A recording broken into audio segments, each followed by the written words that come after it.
नमस्कार। आज हम भगवत गीता के 5वें अध्याय कर्म संन्यास योग पर थोड़ी गहराई से बात करेंगे। हमारे पास जो सामग्री है वो कर्म संन्यास योग अनासक्ति का मार्ग इस शीर्षक से है। और यह अध्याय ना मतलब कर्म छोड़ दें या कर्म करें, इसके बीच का एक बड़ा रोचक संतुलन दिखाता है।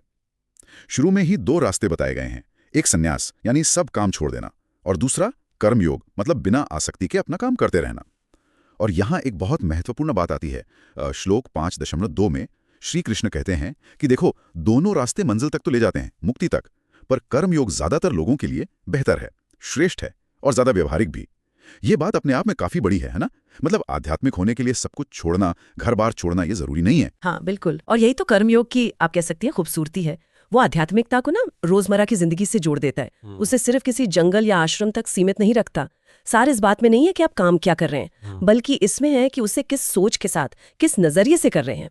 दुनिया में रहते हुए, अपने सारे कर्तव्य निभाते हुए भी आध्यात्मिक ऊंचाई पाई जा सकती है। और इसी बात को ना श्लोक 5.7 और साफ करता है। उसमें कहा है कि जिसका मन योग से जुड़ा हुआ है, जिसकी बुद्धि शुद्ध है, जिसने इंद्रियों को जीत लिया है, और जो सब प्राणियों में खुद को ही देखता है, वैसा इंसान कर्म करते हुए भी कर्म के बंधन में नहीं पड़ता। अच्छा। वो कर्मों से लिप्त नहीं होता, कर्मों से छूते नहीं, क्योंकि उसका वो मैं कर रहा हूं वाला भाव, वो कर्तापन, वो मिट जाता है एक तरह से। और ये जो अनासक्ति वाली बात है, इसे समझाने के लिए वो कमल के पत्ते का उदाहरण कितना सही है। हाँ बिल्कुल, श्लोक 5.10 को ब्रह्म को सौंप कर काम करता है, वो पाप से वैसे ही अछूता रहता है जैसे कमल का पत्ता। पानी में रहकर भी गीला नहीं होता। ये सिर्फ एक मिसाल नहीं, ये तो जीने का तरीका बता दिया। निश्चित रूप से ये अनासक्ति, जिसे डिटैचमेंट कहते हैं, उसका बहुत ही गहरा चित्रण है। ब्रह्म को अर्पित करना, इसका मतलब है कर्म करते समय ये याद रखना कि करने वाला असल में वो परम तत्व है, ईश्वर है। हम तो बस एक माध्यम है, निमित्त मात्र।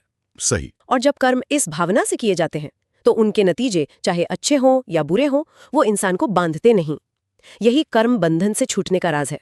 ये कर्म करते हुए भी अकर्म की स्थिति है। फिर एक और बड़ा शक्तिशाली विचार आता है समदृष्टि का। हाँ। श्लोक 5.18 में कि जो ज्ञानी है वो विद्या विनय वाले ब्राह्मण में, गाय में, हाथी में, कुत्ते में और यहाँ तक कि चांडाल में भी एक समान दृष्टि रखते हैं। सही कहा। ये विचार तो आज भी उतना ही प्रासंगिक है और शायद उतना ही मुश्किल भी। हाँ, ये संभाव या एकात्म दृष्टि जो है, इसे ज्ञान का शिखर माना जाता है। यहाँ समझने वाली बात यह है कि ये समानता शायद बाहरी बर्ताव के स्तर पर हमेशा न दिखे, पर ये अंदर की नजर का मामला है। अच्छा। ज्ञानी व्यक्ति इन सभी अलग अलग रूपों के पीछे छुपे हुए एक ही तत्व को, एक ही चेतना को देखता है, या कहूँ देखती है। जब ये दृष्टि पक्की हो जाती है ना, तो फिर बाहरी फर्क, जैसे जाति है, कौन किस योनि में है, समाज में क्या स्थान है, ये सब गौण हो जाते हैं। ये सिर्फ किताबी ज्ञान नहीं रहता, ये अनुभव की सच्चाई बन जाता है। तो इस पूरी बातचीत का निचोड़ मतलब सार क्या समझें? ऐसा लगता है कि ये अध्याय एक बैलेंस लाइफ, एक संतुलित जीवन का रास्ता दिखा रहा है। हाँ, कि दुनिया के कामकाज से भागो मत, पर उन्हें बिना किसी अटैचमेंट के ईश्वर को साक्षी मानकर करो, और साथ ही सब में उसी एक तत्व को देखो, संभाव रखो। बिल्कुल सही। और इसी समझ से, इसी नजरिए से सच्ची शांति मिलती है, स्थायी शांति।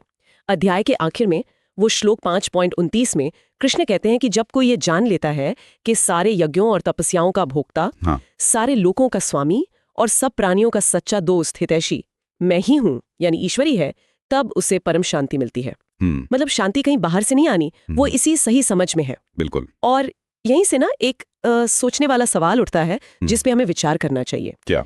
कि अगर ज्ञान की अवस्था में सब प्राणियों में एक ही तत्व देखने की बात है, तो आज का समाज जो इतने बंटवारों से, इतने भेदों से भरा पड़ा है, उसमें इस समदृष्टि को असल जिंदगी में कैसे लाया जा सकता है? इसका प्रैक्टिकल रूप क्या हो सकता है आज के समय में?